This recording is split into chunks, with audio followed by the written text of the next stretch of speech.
All right, my friends, how are you today? Hopefully everybody had an awesome Independence Day. Happy 4th of July, went out barbecuing and enjoyed that sweet sun. Nice, beautiful day out. Now it's the 5th. 5th of July, 2019. The sun is in Cancer. The moon is still in Leo, but it's at the later degrees. So instead of forming this fire trine between the moon and Chiron, we now have a fire trine between the moon and Jupiter. Okay, let me go to the chart and show you what's going on here because we do have some movement. Check it out. So let's go. Look at yesterday, right?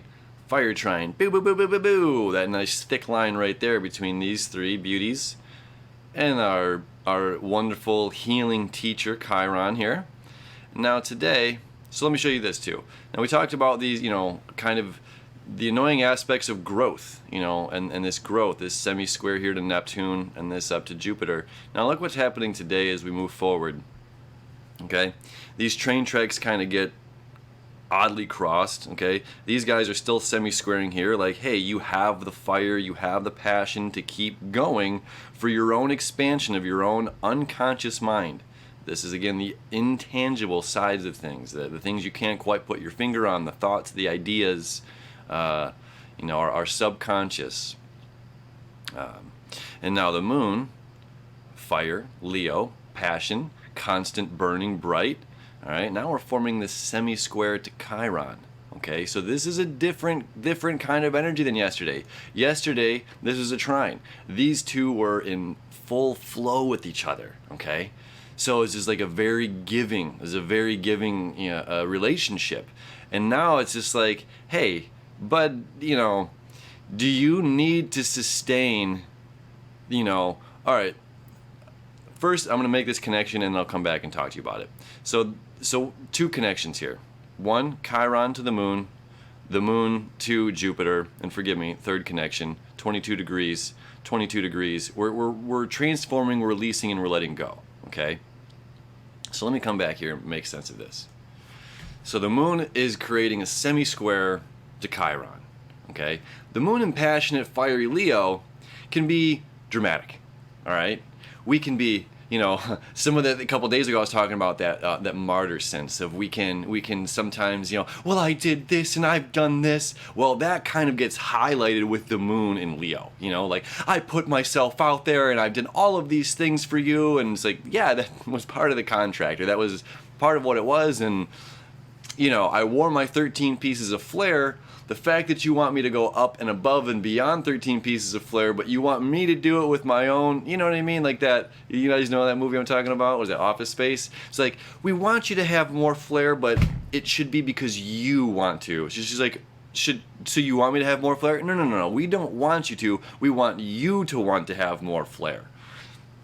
So if we're making that connection there, it's just like, we need to be honest and communicate exactly what the thing is here, because now we're upset over something that was never communicated about, something that was never talked about, and then we can hold and sustain that anger, whatever triggered us. We can sustain that drama and that energy when it's in Leo. Things become very like, ooh, that fire's not going out, baby. So there's both sides of it. There's one, we've been wishy-washy and up and down this roller coaster for the past, I was going to say weeks, but it's like, no, it's been months. The first 2 months of the year were really strong, through February, to the end of February. And then we had that Mercury retrograde in the water sign of Pisces. And that put everyone like, what is going on? 2019 was just like, yeah, 2019 is the best year of ever. And then comes March and everyone's just like, what? Who am I? Where am I going? We're recreating ourselves. There's a complete, dismantling that's going on. We're taking apart all of the bricks and we're rebuilding this whole structure. And this is us. This is our life. So, coming back to this. So, when we're triggered, we can sustain that energy. And just because you feel it doesn't mean it's not there. I talk about Dr. Joe Dispenza a lot, because it's just like, okay, this is a chemical reaction, and that chemical reaction only lasts for about 90 seconds before those chemicals go away. And then you have to rethink again. You have to reconfirm this trigger. Well, I can't believe you did this. 90 seconds goes by. Well, I still want to be mad about it. I still, I can't believe you did this. So this Leo energy can kind of sustain that feeling of like, well, can't believe you only wore the minimum 13 pieces of flair. I didn't ask you to wear more, but I'm expecting you to want to do more, but I didn't say that. Do you see where this gets very confusing here? Okay, so it's just like our communication is absolutely important right now. Our communication, to sustain the communication, to have the confidence that we can communicate to the outside world and say, hey friend, like this hurt. Or this is this, or we need more pre-production over here. If we want, people to show up, or if you need the wardrobe girl to show up with the wardrobe, you got to tell her what's going on or what's seen. I'm getting into that too much of my world. Point is this. Let me go back here and show you. Okay, so this connection here, this is teaching us, teaching ourselves. Okay, this is the sustaining of this fire. And it's just like, hey, through this fire we can learn to take the high road. Okay, so much is about the high road this year and expansion. This is the year of expansion. All right, and then now this other connection here is about transformation. Now these semi-squares and these quincunxes, the semi-square to Neptune, the quincunx, the 5/12 aspect, to Pluto. This is about transformation. This is the way, this is our public image up here in the 10th house of Capricorn. This is the way that we govern ourselves, and this is how we look to the outside world. This is us in self. This is our sustainability and our emotions, right? So it's like, look, we need to learn how to heal our emotions on this emotional roller coaster that we're on so that we can become more stable, more consistent, right? And taking that higher road and that higher path, like, look, 100% of people will disappoint you in your life. Like 100% of people will disappoint you.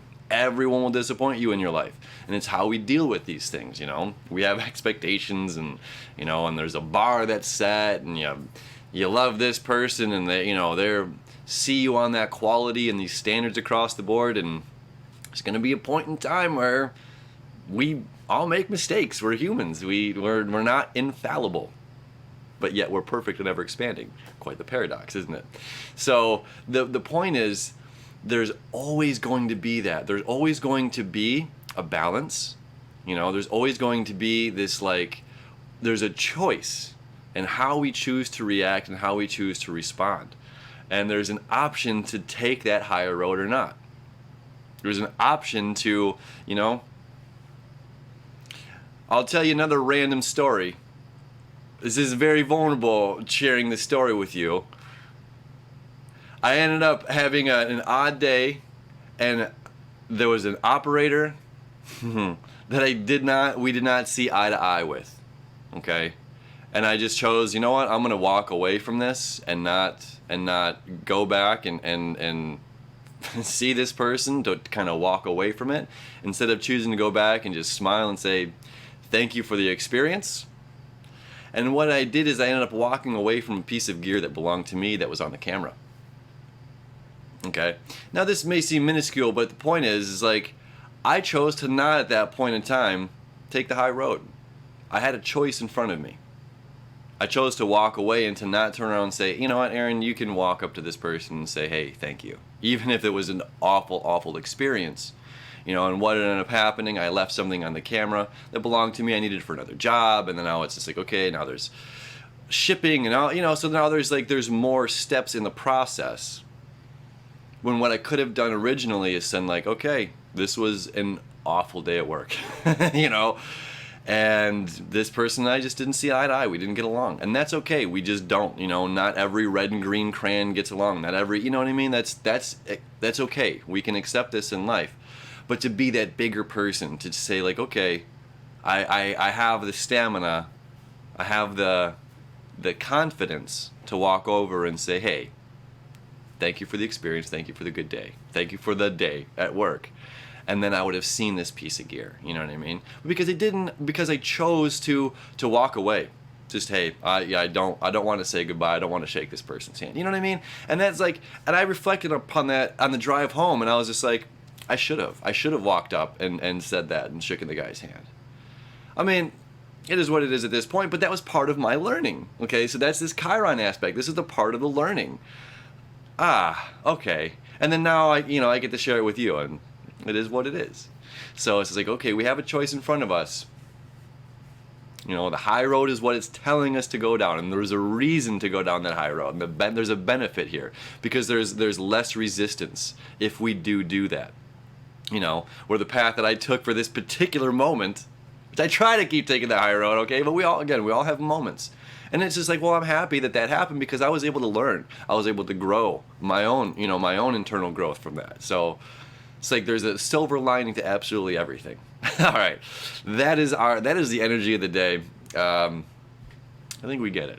So it's just like, all right, sustaining the fire. We have the passion. We have the confidence to keep on going, and we have this like higher connection, right?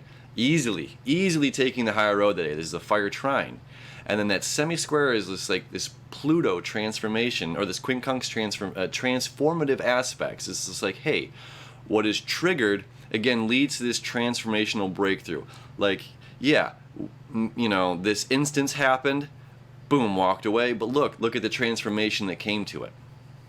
I see now. I see how I can do better. I see now where I can, if I'm confronted with a similar situation in the future, I have a resolution or a better idea how to get there. So it's like that little bit of silver lining is what's going on. So thanks for hanging out with me. Thanks for listening to Story Time with Aaron. High road, baby. Big transformational day. Keep that fire, passion, energy going, because tomorrow the moon's going to move into Virgo. Very analytical. We're going to be we'll talk about it more then, but it's going to be really reflecting upon the decisions that we've made these past couple of days, the past week. So, all right. We'll see you then.